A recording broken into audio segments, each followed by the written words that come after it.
Hey, everybody, welcome to the Thriving Lives podcast, or our weekly community Zoom call. I hope everybody's having a wonderful week. Tonight's topic, we were talking about being proactive, and we're going to talk about that from more of a short-term scope and a long-term scope as well, and how that can kind of apply to your health, to your goals, to your priorities, stuff like that. But before we get into that, Renee, how's your last week been? Pretty good.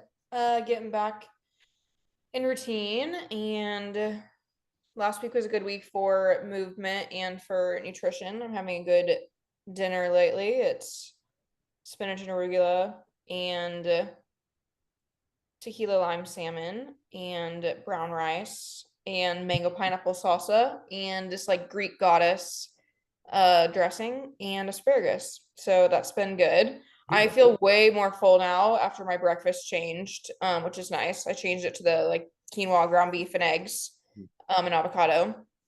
So that's been definitely a nice switch up. I'm not like wanting that mid-morning snack like I was. Mhm. Um, so yeah, just doing that. When you And when you prep those meals, like your breakfast meal and like your salmon and stuff like that, are you doing it all at once ahead of the week, or are you doing it as the week goes on? How does your I do. So on Sundays, I make my lunch that lasts me like individual containers for Monday through Saturday. nice? My breakfast, I've been doing Monday through Thursday.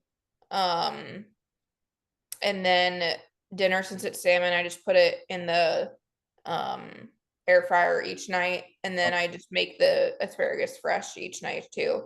But I Good. have the rice already made. Excellent. Um, it just depends on what it is. Like a salmon, I like to just do it more fresh. Yeah. Um, So with the salmon, do you have that already like pre-cut, pre-portioned in the fridge, and then you just toss it in, or do you have it mhm. frozen for the week? Is it just all sitting in there fresh, ready to go? Yeah, so the ones at Whole Foods, it's the Atlantic salmon, which I know is not the better one, but At least from Whole Foods, it's probably a little it's better. yeah, I mean it's good. It's like I said, it's the one they like pre-season, so it's their tequila lime one that Oh, I cool. That was my other question too. With it, I don't know if yes, you. they're already seasoning it. So it's two like one pieces in a little container or whatever. And I buy that and then I just make it. Just on the And I spot. ran out of that last night, so I pulled one salmon out of the freezer. But I have sockeye salmon, and it didn't cook. I feel like sockeye salmon is a little way harder to cook than Atlantic salmon. I always overcook sockeye salmon. Well, I think sockeye is it's also a leaner salmon. And Yes, I don't know why it's leaner, but it's a leaner one, which is yeah, your macros. But I mean, because it's leaner, it's going to dry out probably a little bit quicker. yeah. So I just have to cook it shorter. But I mean, it was fine. But then I had to season it on my own too. Again, which is fine. It doesn't make a drastic change in the meal. Yeah. But um, but yeah. So I just typically if I make like a dinners, I don't make in their own container, but I make like a bulk of the meat typically, unless it's fish. Yeah, And that then I makes do that like each night typically. sense. Um, Oh, that's good. so yeah, trying to get my morning walks in to be a little bit longer, especially while it's like nicer still. But again, it just doesn't happen every morning just with sleep and my job schedule changes so much. I have to put in a lot more time right now to Pilates as well. So it's just a Yeah. lot of like late nights and so trying to fit in what I can, but had an hour today at the gym that I fit in. Beautiful. And doing a lot for the challenge for August. If people haven't done anything for that, the entering their meals and stuff, I need to go in and tonight and update that on the Instagram as well.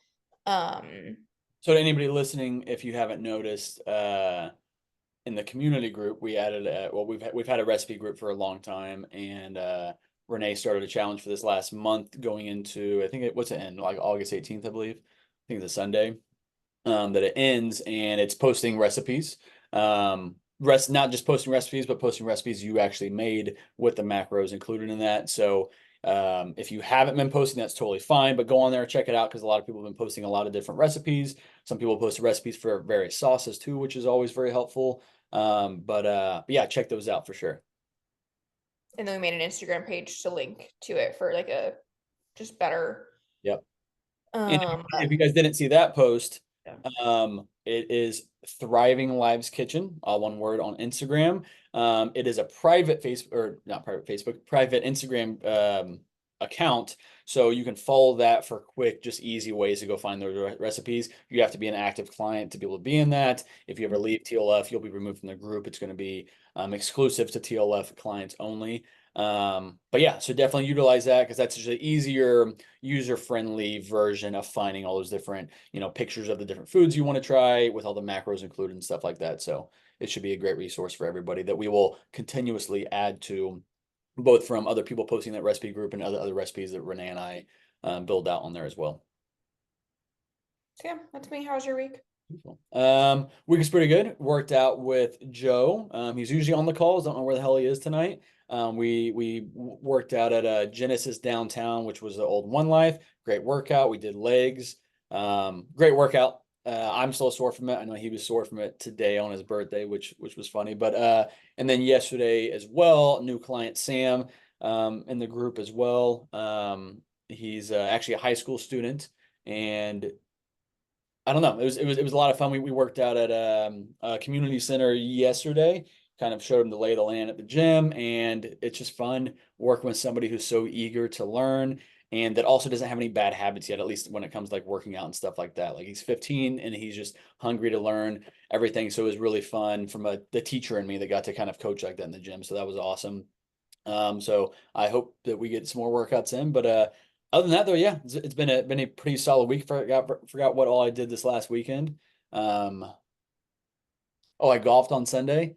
One of my best rounds ever. I said, last Tuesday, Yeah. another golfing people on here was the worst outing I ever had. Couldn't hit a fairway to save my life. This last Sunday, we played at Falcon Valley. It was just nine holes, and I hit the fairway. I think 7 out of 9 holes.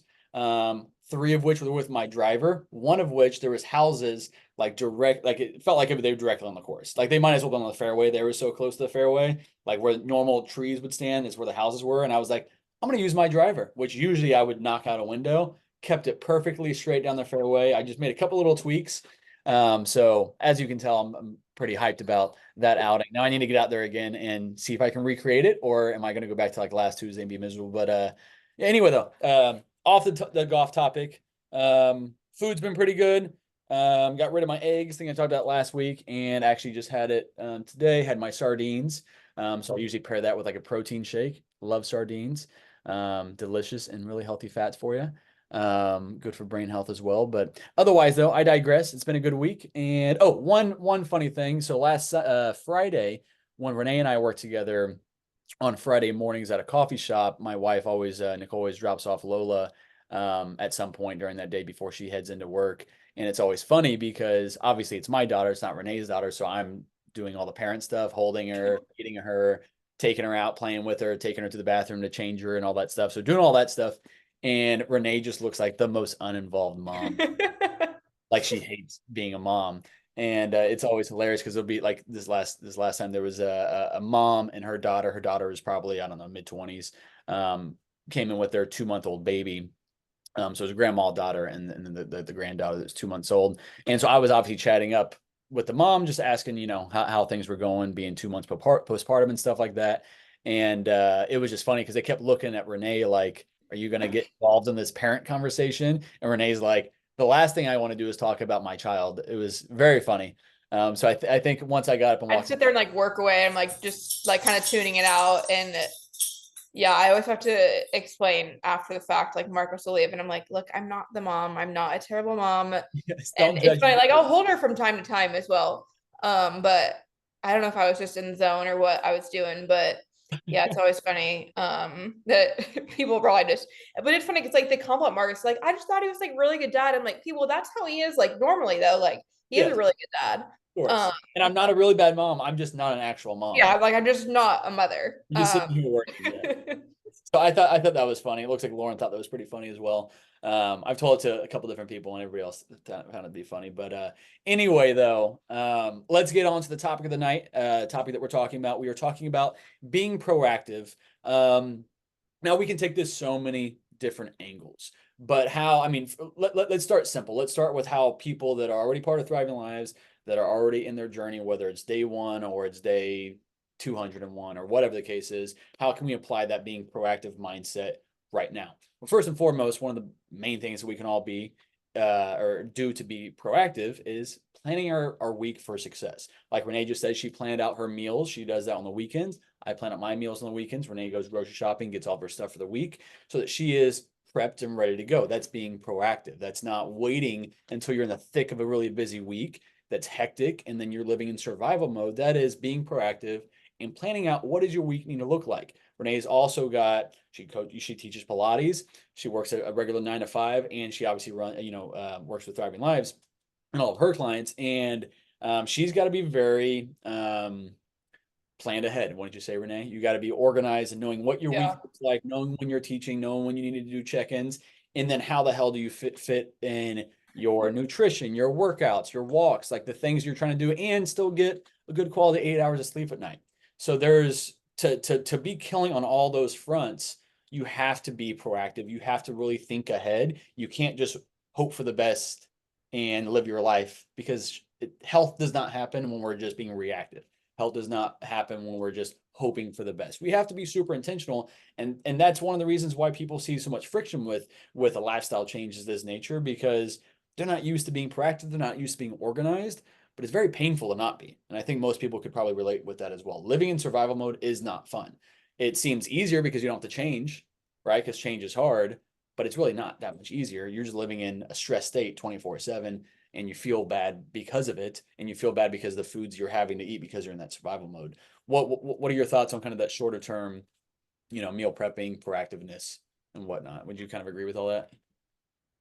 Yeah, I mean, you just have to be very intentional about what your priorities are and what your goals are. I mean, there's definitely things that get thrown out for me. Like I mean, right now I'm getting 6.5 hours of sleep because that's literally all I can get. And in order to, yeah, do all of my jobs and respond to clients and get my workouts in and take care of my dog, figure out what meals I'm going to have. A lot of the times it's just easier for me to, like, that's why I eat the same thing all the time. Like, I will just cook it because I know, like, I'm Sunday, I cook 3 pounds of ground beef and it's just ready for breakfast and lunch. You've gotten your nutrition to be a point of uh it's more It's automatic, an right? easy, constant, automatic, yes, because when I do try to, like this week, the salmon was new, which is great. I love doing that on the weekends if I have more time to explore on like Friday through Sunday or whatever, that's great. However, at that same time, when I add in that exploring, it's A, gonna cost me more money, Mhm. um, and B, my ingredients don't always like line up. So sometimes I'll just default to like what is easier, or like the week before I didn't want to think about it, so I just did chicken, potatoes, and asparagus. Yep. Um, so there's definitely things where I feel like living on autopilot Yep. is easy. However, my autopilot is very healthy. It's not an unhealthy autopilot. It's very conscious. I've built this steady autopilot, I would say, for my nutrition workouts. I have to be proactive in that aspect as well. I'm trying to get in for, like, I like getting in for strength training. It's funny, I was just talking about this the other day. I used to lift weights 6 times a week, and I would think the world is ending if I couldn't get to the gym 6 times a week. And that was a really hard thing for me to break free from. Now I'm happy if I get to the gym 4 times a week. Again, I try to add in Pilates as much as I can, just due to trying to get certified in that. But workouts, a lot of times they have to be like, I have to just go, or I have to, it's harder for me to not work out Yeah. than it is for me to work out. Like, Yeah. if I have to let go of a workout because of work, I don't like doing that, but it happens often. Um, and so I have this little calendar thing I keep staring down here at, that like just goes over my week and what I need to do each week and where I can put my workouts in. And typically my schedule is similar, so I can almost always do Wednesday, Friday, Saturday, Sunday. Um, but again, if I need to be at Pilates all day on Saturday, then I can't get a workout in. Um, or I have to trade out a workout for Pilates. Again, just little things like that where like I have to be proactive and know, okay, because I have to do this all day Saturday, I either need to sacrifice sleep or I need to let go of my expectations for myself on that. Um, but if I didn't plan ahead, I mean, I would just be a complete mess. Yeah, There's yeah, a complete shit there's show. no way to have as much on your plate as I do and to not have a plan. Now, No. I think that relates to other people that don't have 3 to 4 jobs in the sense of if you're a parent, there's a lot more for you to do as well. If you are someone that is just trying to improve, you have to think a lot more consciously than like my health is autopilot, but my jobs are not autopilot. Yeah. And some people, I think their job is autopilot and their health just gets thrown under the wayside. And so you Well, have to they're figure out where helping. you're struggling is where you have to be proactive, like to Yes. fit that time in. The And issue with health is that most people's health is on autopilot, but not in a good way. They don't have a healthy baseline of habits that, like you said, if you don't have time on the weekends to figure out what your meals are going to be changed up, then you just stick to the shit that you know works. That's oh simple, yeah, it's easy, that's yeah. effective. And that's again the reason why I always stick to my same foods because it's simple, it's easy, effective. I don't have to stress about changing things up. I can change things up, no problem. But again, I like I'm a creature of habit, as really most people are as well. But let's think about some other specifics that we can really be proactive with, right? So I have a list here that I jotted down before we kind of got rolling. But so, for instance, this is a very small one, but stay hydrated, right? That's not just a health thing to check off the list for the day. Staying hydrated is being proactive for the rest of the day and for tomorrow because there's a domino effect when we're not hydrated, right? Our digestion is going to be off, our energy's off, we're not going to be able to think as clearly, and we're going to get dehydration headaches. So by being proactive with our water intake, that's going to really it's going to pave the way for us to feel good, right? In order to be proactive with that, how much water do we have to drink? You know, what are the little checklists? How do we work that one goal back into smaller things that we know that these are tangible steps we need to take in order to stay hydrated as that proactive, thing there. So that's know how much water you need to drink in a day.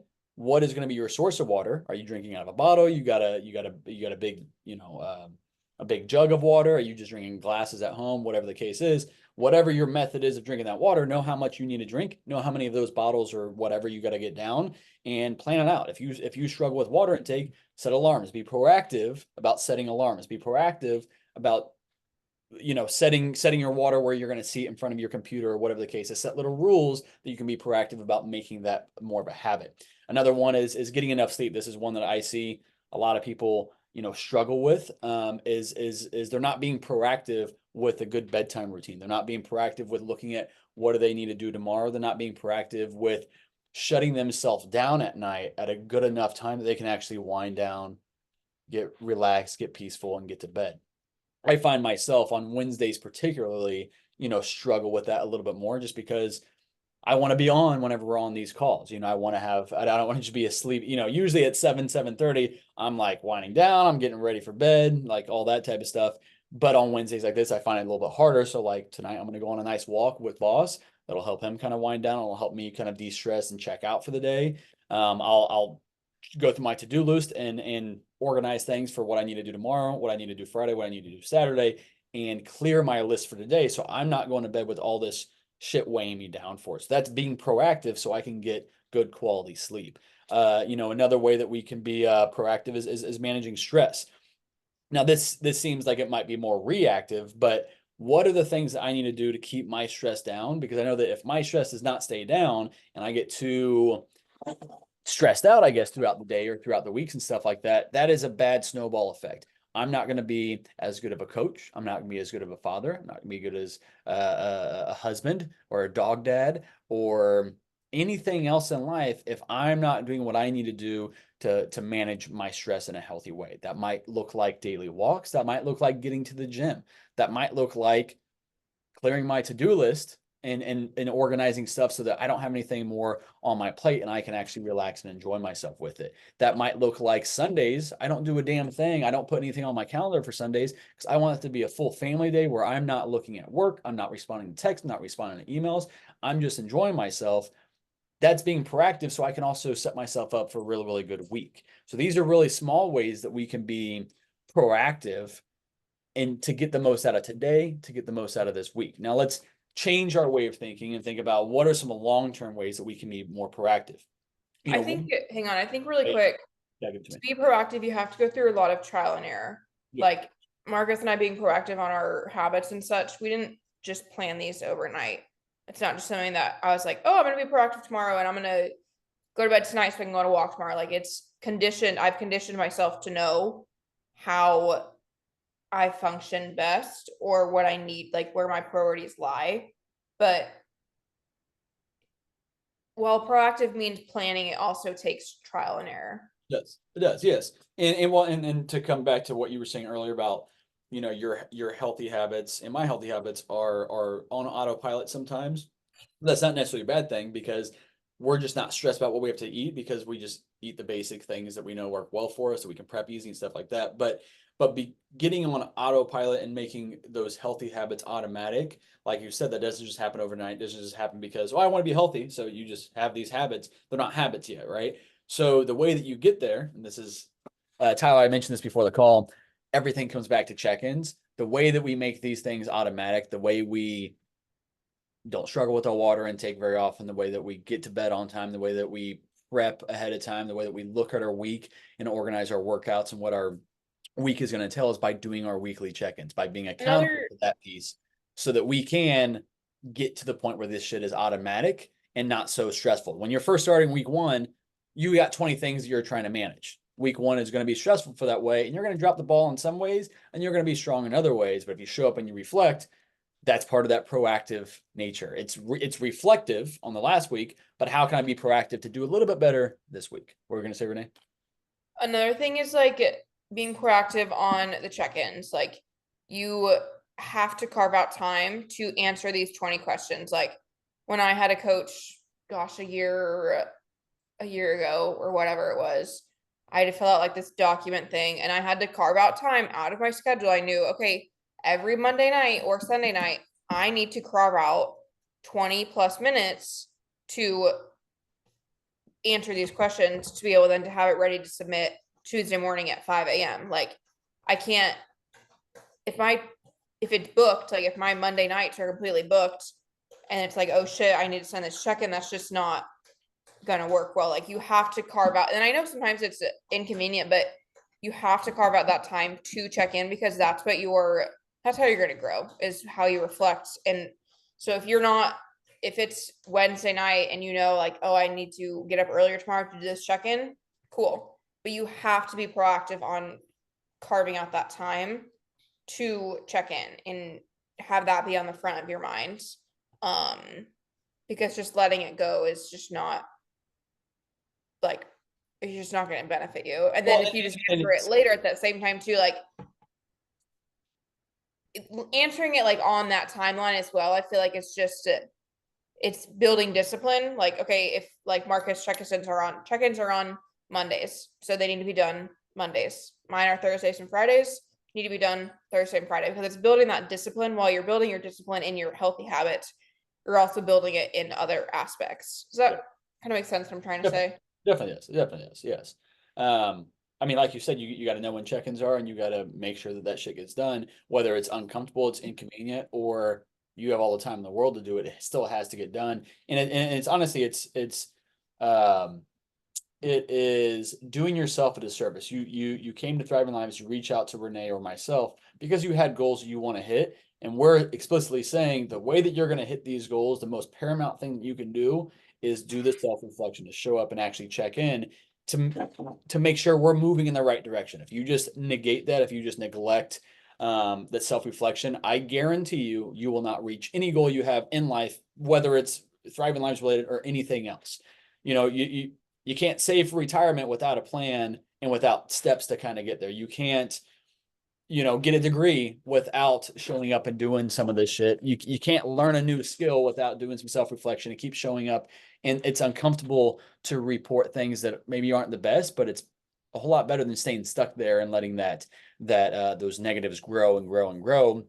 Because what inevitably happens in everybody's life, the longer you tread water, think about yourself in a pool, the longer you're just treading water, not showing up for yourself, not being proactive, not prioritizing the right things, you get tired. You get tired of treading water. Most people can't tread water for very long.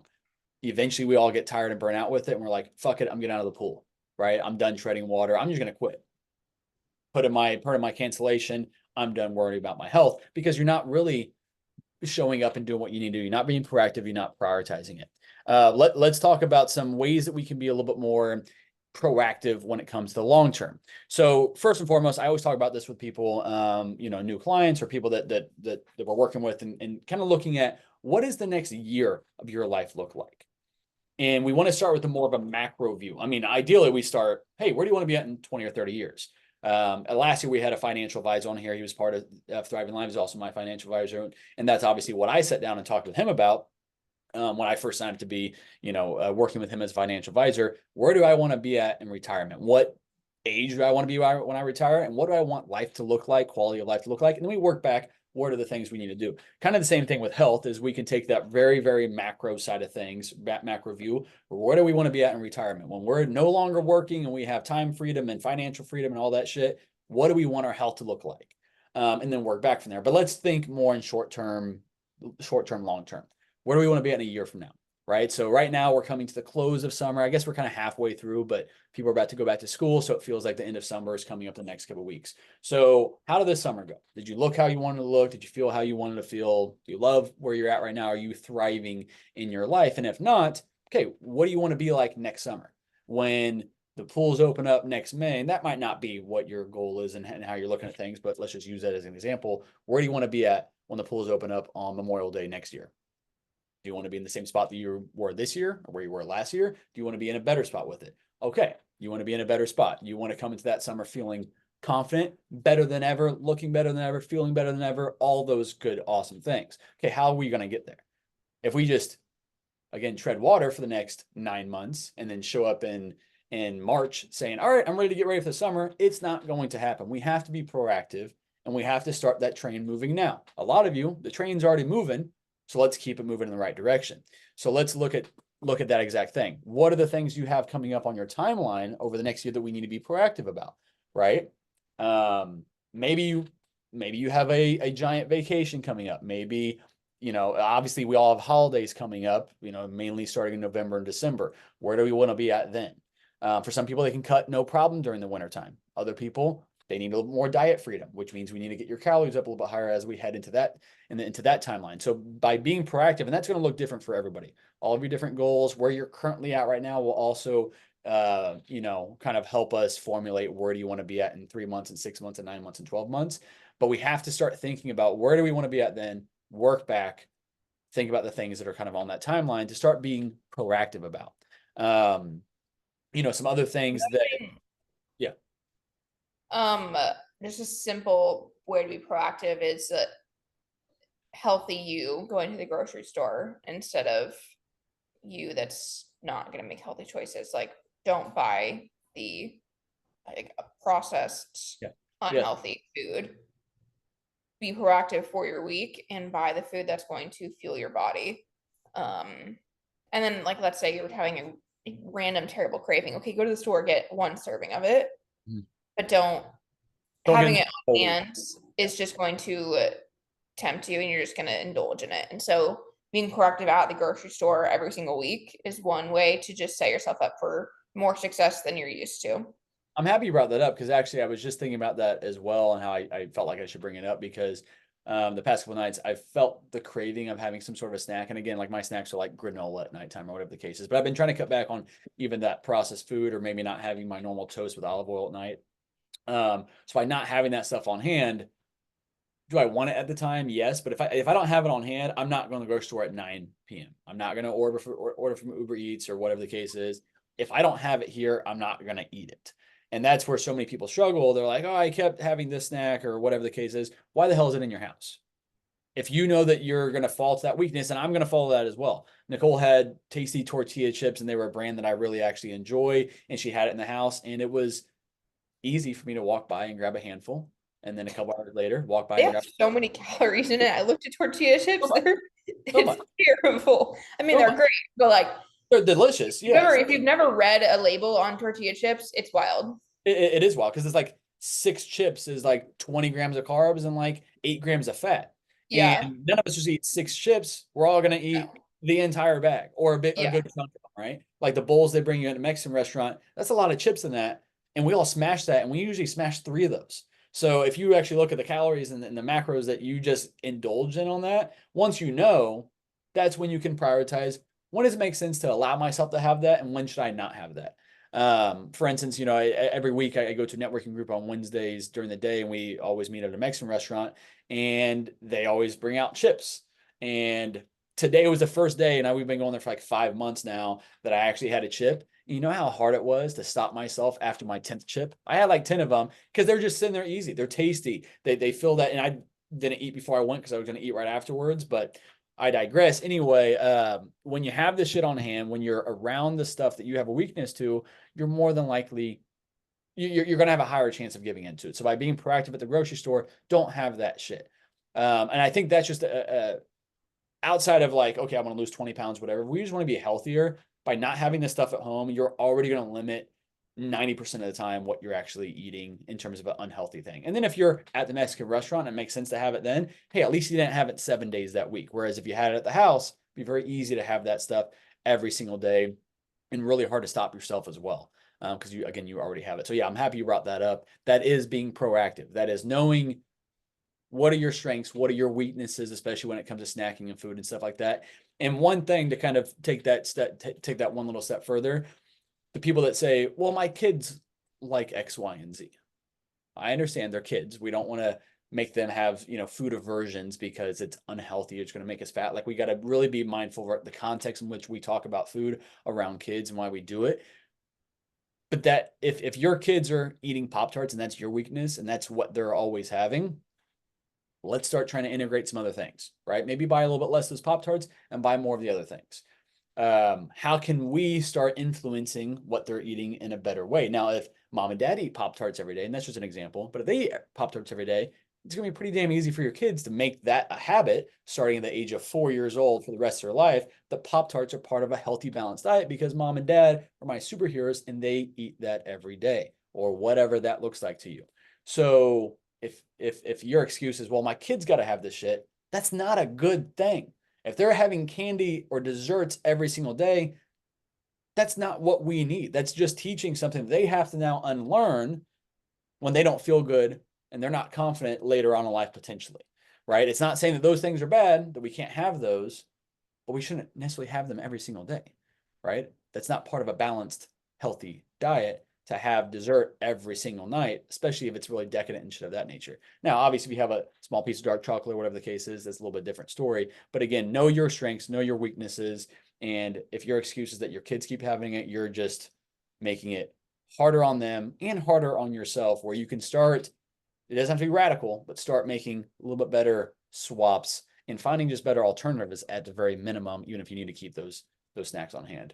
Another way to be proactive is to know or to be curious and to ask gym wise, like, okay, your plan has leg extensions, but leg extension is taken. How can you be proactive in your allotted time to switch out something? And a lot of that takes experience, but again, a lot of it is just as well asking your coach while you have access to us, is how to be proactive on swapping workouts or things like that. Yep. So just one more thing to kind of think about as well. It just takes a curious mind to be proactive. Yep. Some other ways, since we're talking about, the fitness side of it, since you brought that up, some other ways to be proactive. Let's talk about chiropractic care. That's a good one. Some people have a massive fear of chiropractic care. Other people, they swear by it and live by it. I'm somebody who I didn't know anything about it until I was in my mid-20s and found a chiropractor, fixed my shoulder, and now I can actually bench press and throw and not have shoulder issues anymore, at least not as consistently. Now with that, there's proactive care that comes in that. There's maintenance care with a chiropractor. There is maintenance or there's proactive care such as mobility work, such as stretching, such as foam rolling. Those things, I don't necessarily enjoy stretching, mobility work, foam rolling, but I know that those are proactive pieces that are going to allow me to train the way I want to train, for my body to feel the way I want it to feel. And so those are necessities. To me, that's like eating your veggies.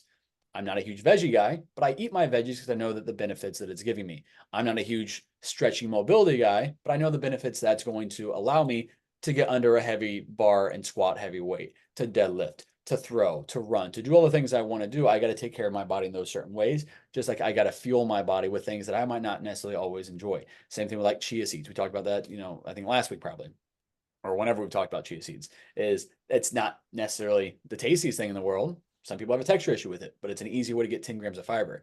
We're doing that stuff to be proactive. We're not doing that stuff for the immediate, oh, I absolutely love this. We're doing it because it's setting us up for success in one way, shape, or form with it. To kind of take that a step further, one thing that I stressed about so much, and I've done this especially the past couple of years, and I got lax on it for a little while, but one thing that we should all be doing, every single one of us, regardless of age, regardless of symptoms, whatever the case is get routine lab work done. Go to routine checkups in general. Go get your physical done. Go get your blood pressure checked. Go get your, you know, ladies visits for whatever the hell you guys do in there. Get all that shit done because you're being proactive with doing that stuff. But definitely get the lab work done. First and foremost, most insurances, most people, if you have insurance, your insurance will cover 2 routine lab work, lab works a year. So what I would say is do that once every 6 months. I would, me personally, I go to the dentist in like January's and like July's, give or take. Maybe I think I'm going on Tuesday. So around that same time. So we should be going to the dentist, every 6 months or so. Kind of the same thing with your doctor. Maybe not you're not going to get a yearly or a twice a year physical and stuff of that nature, but you can go get your lab work done twice a year with that. That's just to monitor basic stuff, especially if you know that you're predisposed to things genetically, or things that run in your family. Go get ahead of that stuff. Now, to take that a step further, and all my clients know for the most part that I'm very, very adamant, especially if you have things that we know are an issue in your family or an issue with you, or if you struggle losing weight, or if you have symptoms of various things, get your damn lab work done because that's the insight that we need. You want to take your car with engine problems to a mechanic and say, hey, mechanic, fix my engine, but don't lift the hood. I just want you to look at it and fix it from the outside. Well, he's not magic. He can't do that. He has to lift the hood and see what's going on, run the diagnostics, figure out the issue, and then treat the issue. Same thing goes with getting our lab work done. I can look at you from the outside, but if your thyroid's messed up, I'm not going to necessarily know that. If your cholesterol is off, I mean, again, I could guess these things. I could guess you have insulin resistance, but I'm not going to know that for sure without getting that lab work done. I need my tools so I can help you overcome that. Or I can say, hey, this is out of my scope of practice. Go see your doctor, show them these labs. This shit needs to be looked at and taken care of. So that is a way that I feel like so many of us in TLF and outside of TLF can be way, way, way more proactive. And some people, they're like, I don't want to spend $200 on lab work. I get it. You might not have money for it, whatever the case is. You probably do because you're probably going out to eat a couple times a month. Hey, let's be a little more proactive with your health and cut back on that shit just for a little bit, especially if we have symptoms, if we know that you might be trending in a direction that's not so good. Be proactive with it and put your priorities where they need to be at so we can get ahead of these things. And sometimes we get that stuff and things are off. Good. Now we know about it and we can treat it. We can now be proactive and get ahead of things before they get worse. Nothing's wrong, but one thing might be going up a little bit. We can be proactive and keep an eye on that. Lab work is such a vital tool for all of us to have insight into kind of what's going on within our bodies and also where we're headed, right? If you have low testosterone and you're 25 years old, that's not a good thing. That's not going to magically come up. Obviously, the older you get, testosterone goes down. So if you're already low at 25, what's causing that? What do we need to change about your lifestyle, about your nutrition, about your whatever to get that number up or whatever the numbers it is that we're talking about? So that's one area that I feel like a lot of people, ignorance is bliss. I'd rather not know until there's an issue. Well, now you're behind the 8 ball. Now you're trying to play catch up with your health, which is never fun.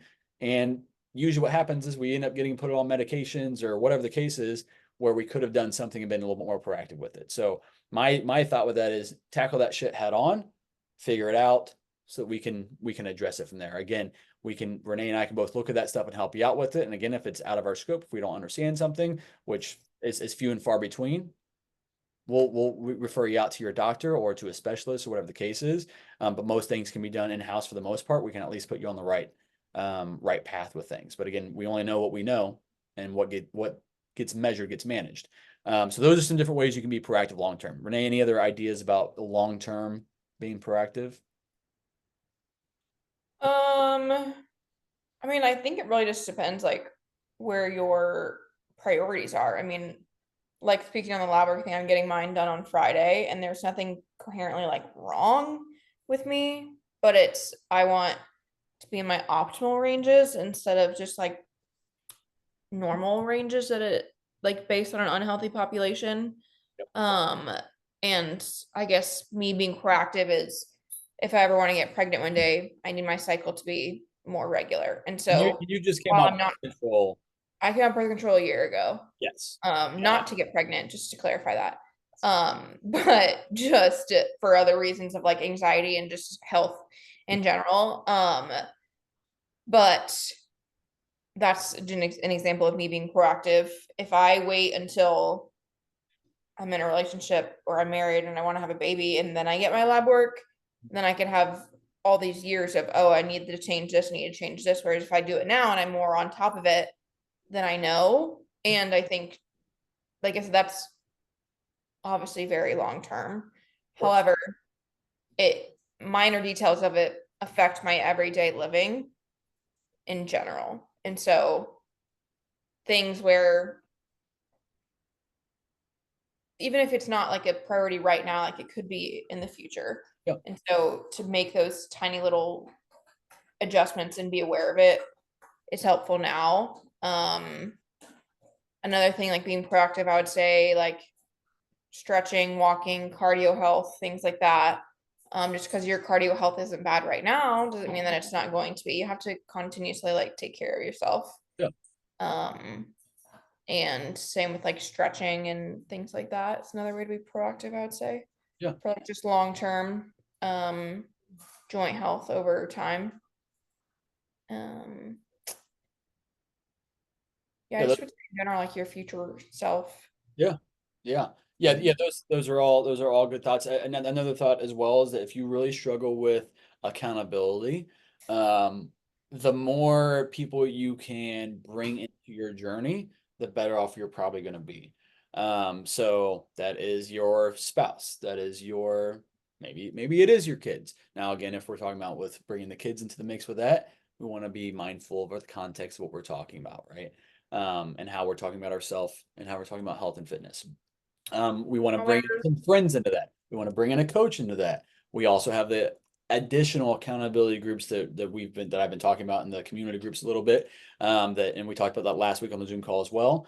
We have two accountability groups right now that are each capped at 10. One of them has 10 people. I think the other one has like 5 or 6 people in it. And those are two very active groups that people that know that they have certain struggles, that they know that they need more of a community that is like really staying on top of things and checking in on them.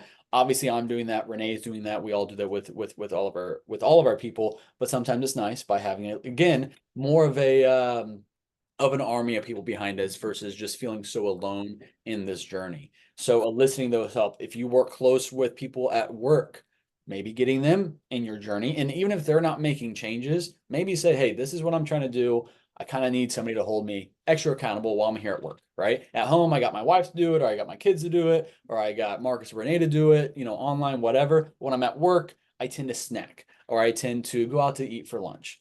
Can you be my accountability partner in this? And you don't have to tell me what to do, but just say, hey, is that aligned with where you want to be at? And sometimes we just need that little bit annoying voice and on our shoulder, in our cubicle or wherever it is you work, to just be there and be kind of a part of it. And most people, they want to be helpful with that.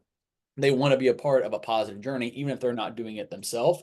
They feel, it's fun to be a part of somebody's health journey, right? And to see them get better with it. And they have a little bit of responsibility with that as well. And usually what you see is those same people that you ask and that you call to action for your own accountability, they start making better changes too. And so now just because you asked for their help, now they're, you know, making changes themselves. And that's always a good thing. And now you have multiple people around you that have all made positive changes, and you've cultivated a community that's really close around you that is all moving in the right direction. Whereas obviously if you're hanging out with people that only do very unhealthy shit, that only go out to drink, that only go out clubbing, that only eat shitty food, that only treat their spouses poorly or whatever the case is, who you surround yourself with, that is your normal. And so it's very, very hard to be the outlier in that situation, that you're the only one that eats healthy. You're the only positive person in that group, whatever the case is. So be proactive with that and kind of know where that goes with it. You want to nip negatives in the bud and not let those grow into bigger problems, right? We want to get ahead of things so they don't turn into bigger issues. But I think we nailed this topic. I mean, we could sit here and think of 100 different other proactive things, but I think that those are some good pieces. Now take that into your own life and apply it. How can you be more proactive about today, about tomorrow, about this week, about next year? And maybe where do you want to be at in 30 years from now? What do you need to be proactive about in order to make sure you get there? Think long term, think more macro, and then bring that back to what you can control today. And if you always do that, if you always keep that in your mind, I feel like you can't go off course too far. It's when you close your eyes and just hope for the best and go live your life that usually shit doesn't work out the way you hope it would. But Renee, you got anything else to add before we close out for the night? No. All right, wonderful. Well, I'm gonna go take my dog on a walk now that it's not 120 degrees outside. And yeah, Renee's people, you guys got check-ins tomorrow. My people, you got check-ins on Sundays. Let's keep kicking ass. We are now, as of tomorrow, we are into August, and we have 5 months left of 2024. We are, like I said before on the beginning of this podcast, we are coming to a close on summer. School is starting up. People are getting back into their routines. Renee and I were kind of talking about this before. When do TV networks and places like that start really pumping out their shows? It's in fall. It's in fall because people are getting into their routines more. Right now, we've been all out of control during summer in some way, shape, or form. A lot of people are just treading water. We're getting to that time of the year that you can really come back in and hone in on your routines and really start building a ton of momentum, ton of progress.